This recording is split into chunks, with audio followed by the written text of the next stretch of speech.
চলে এলাম দিনের second video. Very very important তো অবশ্যই।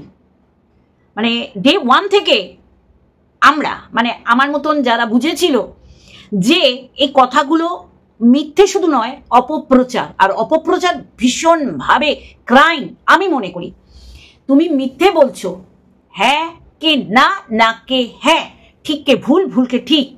আর যদি কুকথা আর নোংরামি অপপ্রচার তুমি যদি করো, তাহলে তার থেকে সত্যি করেই মানে মানুষ আজকের দিনে এসে মানে তার প্রাণের মানুষ এই কারণেই বলছি, প্রত্যেকটা এই যে বড় জিনিস মানে যেটা সবাই দেখতে পাচ্ছে ভুল, সেটা যখন শু দেখতে পাচ্ছে না। দেখো আমরা কন্ট্রোভার্সি ক্রিয়েটার, আমরা একটা সময় আমি কিন্তু বলতে ওকে ছাড়িনি যে ভিউয়ার্স আমাকে বলেছো যে শু ডাকবে না।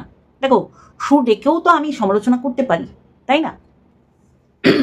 তাকে একটা বাজে কথা, বরবেচুনি, এই ওই সেই বলেছি তো, অনেক বলেছি। যখন MSL এর এগেনস্টে ও ময়দানে ছিল সেই সময় ও বেশি বার খেয়ে যাওয়া, যেটাকে আমরা কি বলবো,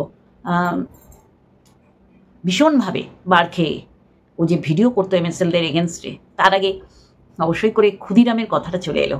আজ ক্ষুদিরামের মৃত্যু দিবস। 11ই অগস্ট 1908 সালে তার মৃত্যু হয়, আর জন্ম 1889 তেসরা ডিসেম্বর। তা আজকে তার মৃত্যু বার্ষিকীতে একেবারে সশ্রদ্ধ প্রণাম জানিয়ে আমার ভিডিও তো শুরু করবই। আমার ফার্স্ট ভিডিওতে আমি বলতে ভুলেই গেছি, সত্যি করেই না। যাই হোক, আবার ফিরে আসি আমার কন্টেন্টে। তার আগে ইন্ট্রো। হ্যালো বন্ধুরা, কেমন আছো? আশা করি তোমরা ভালো এবং সুস্থ আছো। আমিও বেশ ভালো আছি। যেটা দিয়ে শুরু করছি, ডে 1-এ যখন এই ছোট ছোট জিনিসগুলোকে ওর সংসার ছেড়ে চলে যাওয়ার কারণ দেখাচ্ছিল, তখন কিন্তু আমরা বুঝে গেছি যে কত বড় মিথ্যেবাদী। আর এইগুলোকেই মানে সত্যি বলে তুলে ধরেছিল আমাদের শু। আজকে সে বলছে যে কতটা অস্বাভাবিক, কতটা অতিরঞ্জিত, এবং সত্যি কি সেখানেও ঠিক আছে? এই ঠিক আছে পিছনে কি ইঙ্গিত দেওয়ার চেষ্টা করলো, এই সমস্ত কিছু নিয়ে আজকে আমার ভিডিও। হ্যাঁ, আমরা সেই সময় যখন টিনার নাম নিয়েই তার সমালোচনা করব, টিনার হয়ে ফার্স্ট ওয়াইটিতে ময়দানে নেমেছিল, যেটা ও বলার চেষ্টা করে শু, যে ওকে নাকি কমেন্ট করার জন্যেই আমরা নাকি টিনার থেকে মুখ ফিরিয়ে নিয়েছি। এক্স্যাক্টলি না। আজকের দিনেও আমি কিন্তু সমালোচনা করছি, টিনার দোষ, মারাত্মক পরিমাণে দোষ তুলে ধরার চেষ্টা করছি। কিন্তু কেন নাম নিচ্ছি? যে মানুষ মাত্রই ভুল করে, সেই ভুল এরকম আকার নেবে ও কি বুঝেছিল? আজকে তো বলছি ওর এই যে জীবন নির্বাহ করছে, এই যে কষ্টকর জীবন, যেটাকে ও দেখানোর চেষ্টা করছে আমি খুব ভালো আছি, একদমই না। আর এইটা মানে কেন হয়েছে, মানে ভীষণভাবে কারা দায়ী, না বারংবার আমি বলবো না। তার বাপের বাড়ি তার মা সন্তানের কষ্ট, দুঃখ, বেদনা বুঝবে না তো কে বুঝবে?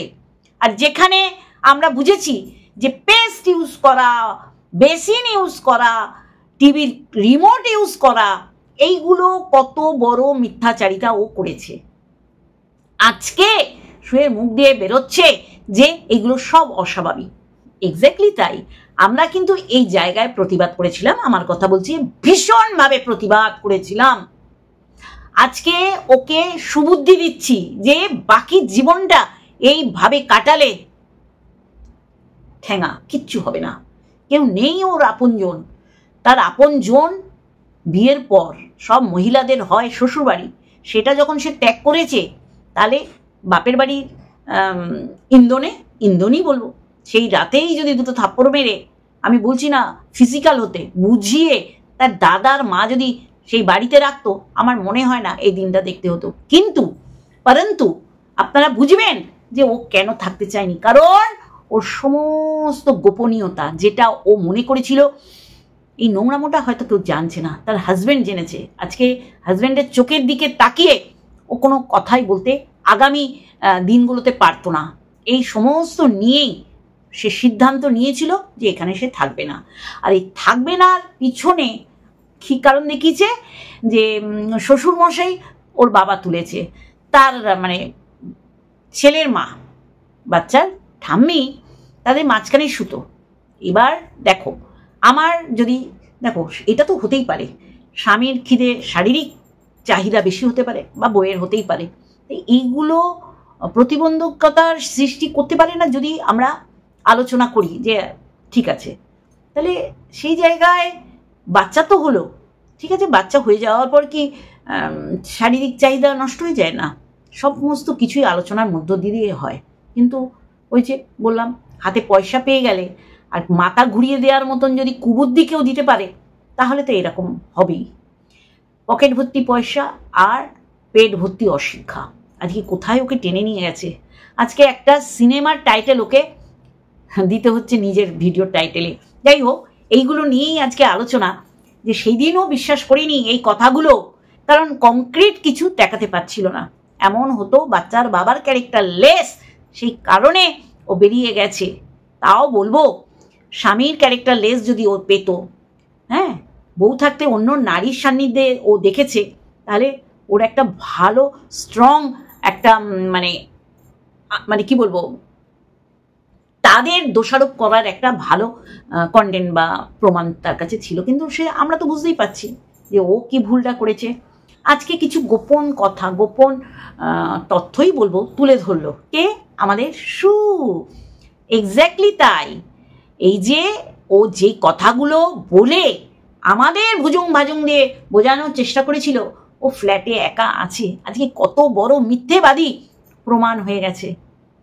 খারাপ লাগে এখন না, ওই কোমর বেঁধে সমালোচনা সত্যি করে করতে ইচ্ছা করে না, সত্যি করেই করতে ইচ্ছা করে না। তাহলে তাহলে পটক করে মুখ দিয়ে পটক করে সত্যি কথাটা বেরিয়ে গেল।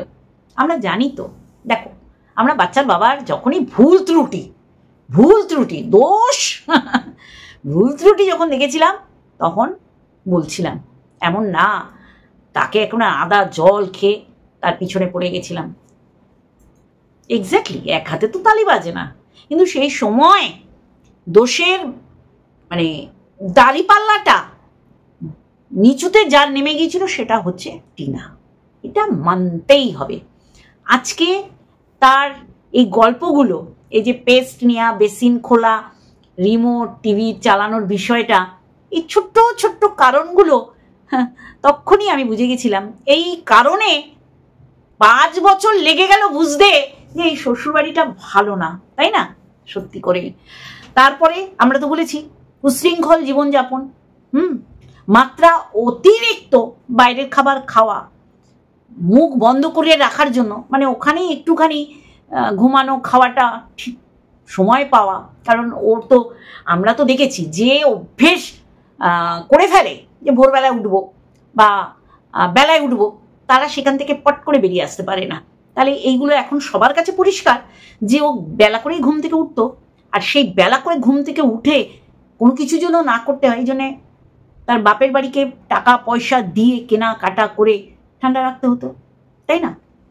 যাই হোক, এইটা যে দেরি করে হলেও বুঝতে পেরেছে আমাদের সু, এটাই অ্যাপ্রিসিয়েট করার মতন, যে ও ভুল ছিল আর অস্বাভাবিক মিথ্যে কথা বলতো। আজকে ওর এই প্রবলেমের কথাটা কাকে বলা উচিত? আপনারা বলুন, কাকে বলা উচিত? নিশ্চয়ই তার মাকে। তার কাছের শ্বশুরবাড়ি ত্যাগ করে বেরিয়ে পড়ার পর কে আপন হয়? এই সু কি এখনো আপন আছে ওর? না, সু কন্টেন্টের জন্য ভিডিও করেছে। কন্টেন্ট ক্রিয়েটার আমরা কন্ট্রোভার্সি কন্টেন্ট ক্রিয়েটার যারা দেখবো বলবো, আর কেউ যদি এরকম ঝুড়ি করে করে কন্টেন্ট দেয় তখন তো আমরা করবই। তাহলে সেইখান থেকে দাঁড়িয়ে আজকে পরিষ্কার হলো তার শারীরিক চাহিদা প্রচুর ছিল, সেটা মেটানোর জন্য এইরকম করতে হবে? আরে স্বামীকে বলবো, এই প্রমাণও কি পেয়েছি বা শুধিতে পাচ্ছে যে স্বামীকে ধরলে বিরক্তি প্রকাশ করতো? আমি তো সারাদিন দেখতাম। দেখো, ছেড়ে চলে যাওয়ার পর কথা আমি বলছি না, আমি দেখতাম রীতি মতন বাচ্চার বাবা এই হাতটা জোর করতো না, কিন্তু সব সময় তার মনটা জুগিয়ে চলার চেষ্টা করতো। তার মধ্যে কি ভুল ত্রুটি ছিল না? মাঝে মাঝে তো পিঞ্চ মেরেও কথা বলতো। তা আমাদের তো টিনু তো এমন না যে কথা বলতে পারে না, ভালোই কথা বলতে পারে। তাহলে সেই সময় সেও উত্তর দিয়েছে। তাহলে ব্যাপারটা এই জায়গায় পৌঁছালো কেন? কারণ বুঝতে পারছি এখন দোষটা কার ছিল। আজকে যদি ওর শারীরিক চাহিদা যদি বেশি হয় তাহলে সে পরপুরুষের সান্নিধ্যে যাবে না। এটাকে আমাদের সমাজে বলা হয় নোংরা। আর এই দিকে মানে এখনো পর্যন্ত যা যা দেখেছি তাতে বোঝাই যাচ্ছে যে বউ চলে গেছে, সেই পুরুষটা, সেই লোকটা, সেই ছেলেটার উপর দিয়ে কি যায়, তাই না? যাই হোক, ও যে কত রটনা রটিয়েছে, আমি টিনুর কথা বলছি, সেটা আজকে সবার কাছে পরিষ্কার, তাই না? এই গল্পগুলো সত্যি করেই ওয়াইটিতে করার মতন আমি মন্দিরাকেও দেখেছি যে কি গল্প না করেছে। অ্যাকচুয়ালি এরা তো ব্লগার, এরা চায় আমাদের প্রতিনিধি হয়ে, মুখপত্র হয়ে এরা বলবে, তাই তাদের এক সেকেন্ড মানে লজ্জা করে না যে এই কথাটা বলছি, এটা কিরকম বাজে কথা, তাই না? আজকে কি বলছে, শুয়ের কথা বলছি, যে ওর শারীরিক খিদে বেশি ছিল, এবং সেটা কে বলছে, কার কাছে বলছে, এইটাই আমার এই জায়গায় আপত্তি। একটা ছেলে একটা মেয়েকে কেন বলবে যে ওর শরীরে প্রচুর খিদে, পারলে ঝাঁপিয়ে পড়ে? আমি এই সুযোগই দেবো না। বারংবার এই ভুল কিন্তু শু করছে, প্রত্যেকটা ছেলে ওর কাছে এসেই এই গল্পগুলো করছে। কেন করছে? এক ঝাবড়া দিলে সাহস পাবে না এই নোংরা কথা বলা। নোংরাই বলবো।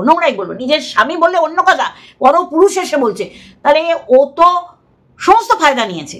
এই যে ওর টাকা রোজগার করে ওর নিজের পয়সা নিজে উড়াচ্ছে, একদম উশৃঙ্খল, স্বাধীন বলবো না, উশৃঙ্খল জীবনযাপন যেমন করেছে, তেমনি ফোকলাও উসুল করে নিয়েছে। তার বাবা মুদি সদায় পাঠাচ্ছে 5,000, তার উপরে টাইলস মার্বেল ঘর করে ফেলেছে, তারপরে ঝেড়ে যতখানি নেয়ার নিয়ে নিয়েছে।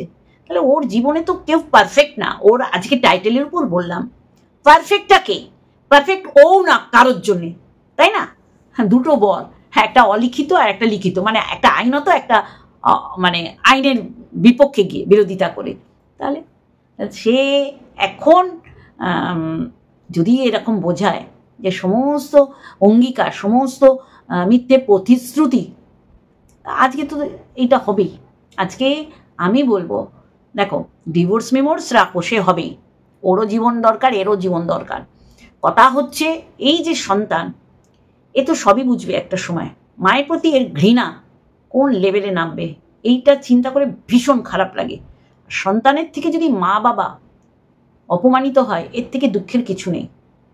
মা বাবা নিঃস্বার্থভাবে সন্তানদের বেড়ে ওঠার জন্য যা কিছু করার পরে, তারপরে যখন আশেপাশে বা নিজের লোকেদের মধ্যে দেখি সন্তান অপমান করছে, কি করেছো, আর ও তো ভুরে ভুরে বলার রসদ তুলে দিয়েছে। ওই ছোট্ট শিশুটা, ওই শিশু তো আর সারা জীবন শিশু থাকবে না, তাই না? তাহলে সবচেয়ে বড় অপমানিত সমাজ থেকেও সন্তান দ্বারা হবে। যাকে আমার এইগুলো বলার নয়, এগুলো ও জানে, ও বোঝে। কথা হচ্ছে আজকে যাকে এই কথাগুলো বলেছে, এই যে শরীরের চাহিদা, খিদে, এখন সংবরণ করছে কি করে, যেটা ইঙ্গিত দেওয়ার চেষ্টা করলো, এখন কি ও ঠিক আছে যেখানে ও গেছে? তাহলে মানুষ তো বলবেই, মানুষকে বলার সুযোগ করে দিলে মানুষ বলবে না? আজকে ফোকলা ওকে ভালোবাসিনি, পুরো পরিষ্কার নোংরামি করার জন্য, ওর টাকা আত্মসাৎ, ওকে আত্মসাৎ করার জন্য। তাহলে আজকে এইটা পরিষ্কার, শুধু টাকা পয়সা হাতিয়ে নেয়নি, ও ফিজিক্যালি আনফিট, ফোকলার কথা বলছি, তাই না? অ্যাকচুয়ালি এইটাই বেরিয়ে আসছে। এই যে টিনু যার কাছে গল্প করেছে, তাই না, ফোকলু যার কাছে গল্প করেছে, সে তো এখন বলছে, মানে সেও বিশ্বাস করতে পারেনি। তাহলে সে সেদিনও বিশ্বাস করেনি, কিন্তু তার কন্টেন্টের জন্য বলেছে যে বেসিন তোমার বাবা দেখেছো তোমার বাবার জন্মে, বা টিভি রিমোট তোমার বাবা দিয়েছে। এগুলো কতটা গাঁজাখুরি গল্প বউদের চোখে হারায়। ফার্স্ট 6 মাস বিয়ের পর, আর ডে 1 থেকে ও যে গল্প দিয়েছে, মানুষ খেতে পারিনি, মুখের কাছে আনতে পারিনি। এইটাই হচ্ছে। আর আজকের দিনে দেখো, শ্বশুরবাড়ি আছে, শ্বশুর বাড়িতেই ওর অবস্থা। এইগুলোই আমি বলেছিলাম যে ওর সংসার জোড়া লাগানোর জন্য একে, মানে জোড়া লাগেনি, জোড়া লাগানো যেত, এই কারণে একে ওকে তাকে দায়ী করার কোনো মানে হয় না। আজকে পুরো পরিষ্কার ওই সংসার করবে না, ডিটারমাইন্ড ছিল, যার কারণে বেরিয়ে গেছে। কি হয়েছে বলো তো? আমরা বোকা, আমরা সি হয়েছি, বাচ্চার বাবাকে সাপোর্ট করে বলো, আর যারা বাচ্চার মাকে সাপোর্ট করেছে, এক হাতে তো তালি বাজে না, এটা তো আজকে পুরো পরিষ্কার। কিন্তু ভুল তো ভুল, তাকে ভুল বলতে আমি অস্বীকার করব না, যেটা টিনু করেছে। সত্যি করে যাই হোক, বোঝাই যাচ্ছে যে ও বেরিয়ে গেছে চরিত্রটাকে বিক্রি করার জন্য, এবং সেটা আজকে পরিষ্কার হলো। এগুলো ওর গোপন কথা। ইমা তাই নাকি আসানসোলওয়ালি টাচ করতো, এত গল্প করেছে, তাহলে আমি তোমাদের ভুল বুঝিয়েছি, ভুল শুনিয়েছি? ইমা আমি তো টাচ করলে, মানে এইটা ছিল ওর প্রধান কারণ শ্বশুর বাড়ি ছেড়ে চলে আসার। আজকে পুরো বোঝা যাচ্ছে যে ওর শারীরিক চাহিদার কারণে বাচ্চাটাকে ত্যাগ করেছে। আর কিছু বলার নেই। খুব খারাপ লাগছে, খুব খারাপ লাগছে, খুব খারাপ লাগছে যে আজকে গোপন কথাগুলো এইভাবে ওর বিরুদ্ধে চলে যাচ্ছে। কারণ যাকে বলেছে সে ওকে বিশ্বাস করতে পারছে না। তাহলে ডে ওয়ানে এই কথাগুলোই সে মানে নির্ভেজাল সত্যি কথা বলে প্রেজেন্টেশন করার চেষ্টা করেছিল, যেগুলো অন্য বাকি মানুষরা খায়নি। বোঝাতে পারছি? চরিত্র বিক্রি করতে একটা সেকেন্ড লাগে, আর সেই চরিত্রহীনা চরিত্রবান হতে মানে ওই শ্মশানে চলে গেল, ফেরত আসে না। চরিত্র এমন একটা জিনিস। এটুখানি বলার ছিল। সত্যি করেই ও এইরকম ক্লিক বেল্ট খেলছে বলেই মানুষের দৌড়াচ্ছে, পরের দিন আর দেখতে পাচ্ছে না, ওই জল ভেঙে এর বাড়ি ওর বাড়ি যেতে হচ্ছে। আর কিভাবে রয়েছে আপনারাও দেখতে পাচ্ছেন। কষ্টের জীবনও শুরু করলো শ্বশুরবাড়ি ত্যাগ করার পর থেকে। আমরা তো এমনও শুনেছি যে বগদাদার বাড়িতে গিয়ে বলেছে তুই তো 1.5 বছর ভোগ করেছিস, মানে ও এখন ফেরোসাস হয়ে গেছে। সেটা কি একদিনে হয়েছে? তাহলে বুঝতে পারছেন তো, শ্বশুরবাড়ি কিছু বললে ও ছেড়ে কথা বলতো না। ঠিক আছে, চলো এইটুখানি বললাম। আমি কাউকে একদম কারেক্ট দেবো না যে ও 100-এ 100। দুই পক্ষেরই দোষ ছিল, সেটা শর্ট আউটও করা যেত। কিন্তু লেকিন বাচ্চার মা ওই পথে হাঁটিনি, কারণ সে অনেক গল্প অনেক কিছু ঘটিয়ে রেখেছে, যেগুলো বাচ্চার বাবা জানতে পেরেছে। চোখের দিকে তাকিয়ে তার সাথে থাকতে পারবে না বলেই সে বেরিয়ে গেছিল। তারপরে তার ভালোবাসার মানুষদের সে ঠকিয়েছে। চলো আজকে এইটুখানি, আর একটা ভিডিওর সাথে অবশ্যই দেখা হবে। Love you all.